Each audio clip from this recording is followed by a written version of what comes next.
Good morning, friends. It is Saturday, July 1st, and some of you are going to be beginning your July Carnivore Challenge today, and I'm super excited for you. I know it's going to be tough, but it's going to be transformative, and you're not going to be the same person you are today on August 1st, and that's very exciting. You're going to be a much better person. You're going to be a much healthier person. You're going to feel really good.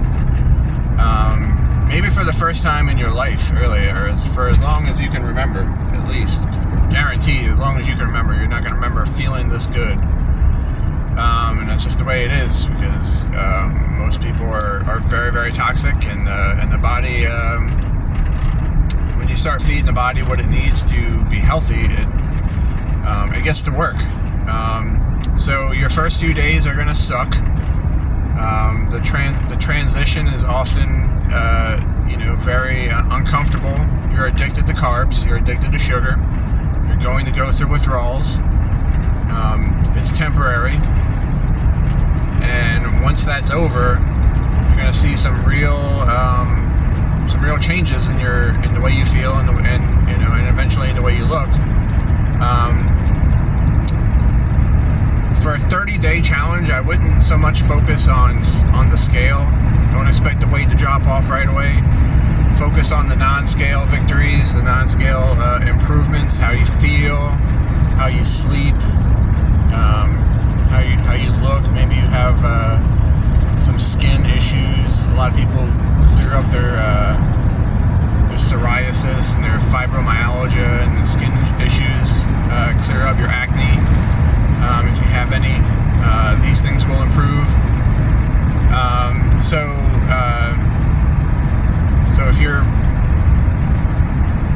the guidelines, in case you don't know, are very simple. You can have beef, chicken, pork. You can have any kind of real meat. Lamb, bison. You can have salmon, shrimp, fish. Anything that's just a whole food animal or fish or poultry product is on the table for you. If you're eating bacon, try to find a bacon that doesn't have sugar in it. I know that's very hard. Some of the more hardcore carnivores would say it's not acceptable because of the sugar content, but I feel like the sugar is so minuscule in it on a serving per serving basis that it's not really something to worry about overall, because y'all aren't going strict carnivore, you're going relaxed carnivore, this is called. You can go as strict as you want, but the guidelines that I set out are a relaxed carnivore protocol. So a strict carnivore would be meat and eggs, and maybe some dairy and salt only with water to drink. That would be a very strict carnivore. Only animal products and water and salt, because you would die without water and salt, obviously. So I'm going relaxed for you guys. I'm relaxed. Up until today, I was relaxed, where I used plant-based seasonings. I had a custom seasoning blend that has garlic and white pepper, smoked paprika, cayenne pepper.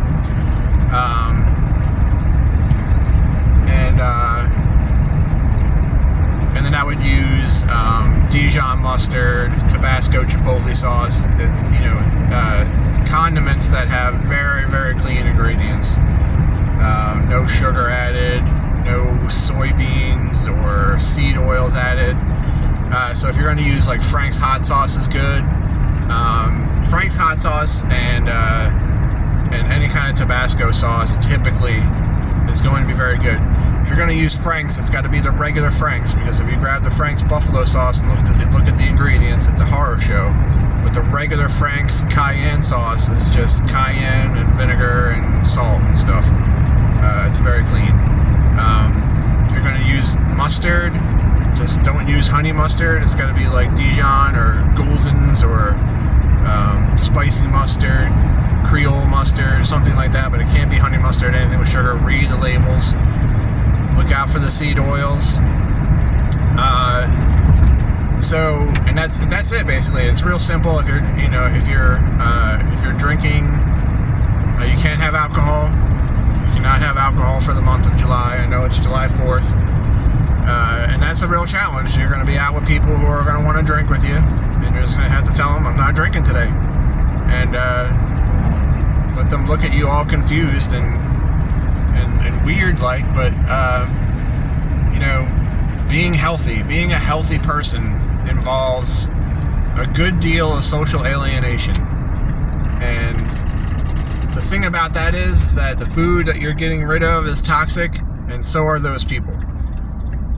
Those people are addicts, and when you go through a recovery program, whether it's alcohol or drugs, I mean, one of the things that they're going to tell you is that you can't expose yourself to the same environment that brought about the addiction. You can't hang out in the crack den. You can't hang out at the bar and expect yourself to stay sober. You can't do it. So, it's a tough thing to go through. But when you clear out the toxicity in your life, like new friendships appear, new connections are made, and they're better because they're not based on toxicity. They're not based on getting drunk or sitting around doing things that are not good for you, eating bad food. And, so for me, just so you know, I wanted to challenge myself because being relaxed carnivore for 30 days with y'all wasn't going to be any kind of challenge anyway, because I've been doing that for months and it's easy for me at this point. So I was, the best way, the only way that I could really challenge myself beyond that would be to go lion carnivore, which is red meat only with salt and water. So red meats being, beef, lamb, bison, elk, deer, ruminants, basically. If you know what a ruminant is, it's the kind of animal that has 4 stomachs. It's a very special animal, very beautiful animal, a miracle, really.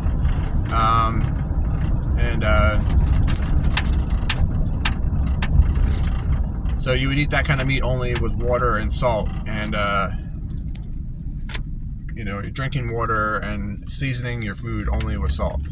The problem with that for me is I have chickens. I currently have 7 laying hens that are laying, and I have 2 more that should be laying any day now, so I could get up to 9 laying hens during the month of July. And even if the 2 that are not laying did not start laying in the next 4 weeks, if I didn't eat any eggs for the month of July, I'd end up probably with about 20 dozen eggs just laying around my house. So I'm gonna have to eat eggs. I'm gonna eat mostly beef. I might be able to get some elk from my local butcher on occasion.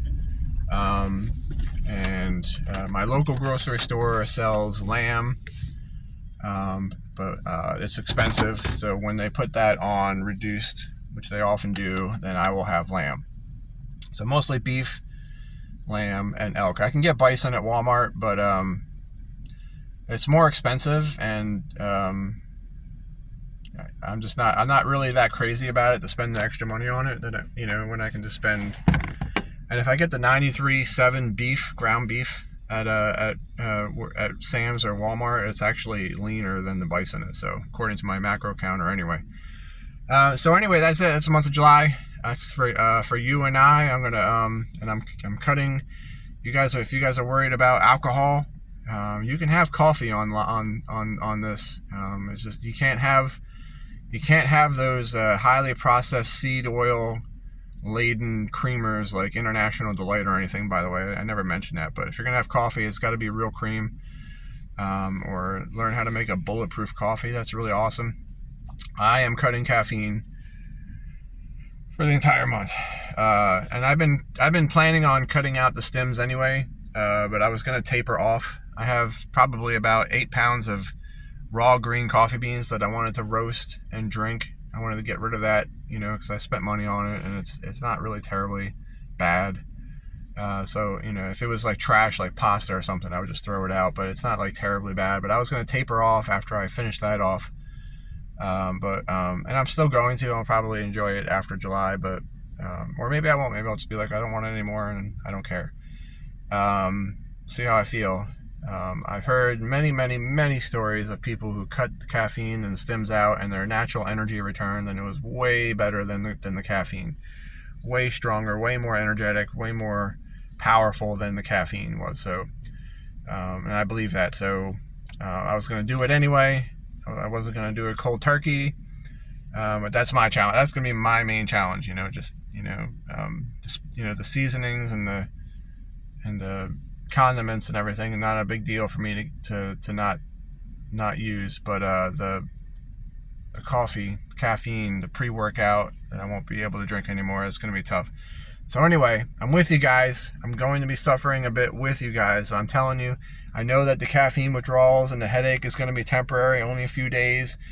And it should only be a few days for y'all. It could be from 4 to 10 days, I would expect, of discomfort. So in dealing with the discomfort, you're going to want to not pay attention to your portion sizes. You're going to want to eat until you're full. Eat a high-fat meal every meal, and eat until you cannot eat anymore.